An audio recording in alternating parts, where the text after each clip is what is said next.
Chapitre 47. Perspectives d'avenir. 1. Lancement imminent. Ah, vous êtes déjà là? Vous m'avez devancé. Bertrand est arrivé? Il va pas tarder à arriver. Une fois l'équipe réunie, nous pourrons discuter des points importants. Un peu plus tard. Vous savez donc que nous sommes sur le point de signer un contrat décisif pour l'avenir de l'entreprise.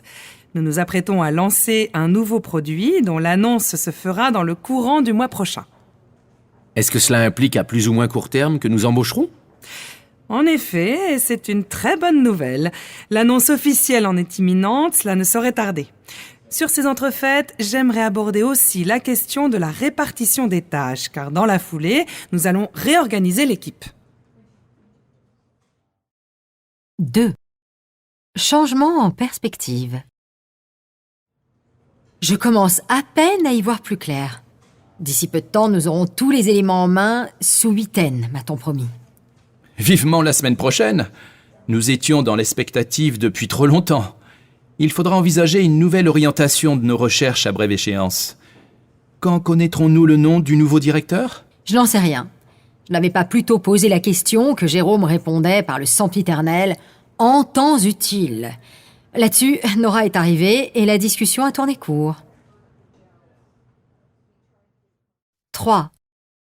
Des résultats prometteurs. Considérez-vous que la découverte de cette molécule ouvrira la voie à de nouveaux médicaments? Quelles sont les perspectives? Cela semble probable puisque les expériences que nous avons menées ont donné des résultats prometteurs. Nous sommes d'ailleurs en train de conduire de nouvelles recherches qui, je l'espère, s'avéreront fructueuses. Vous vous inscrivez dans la lignée des scientifiques humanistes.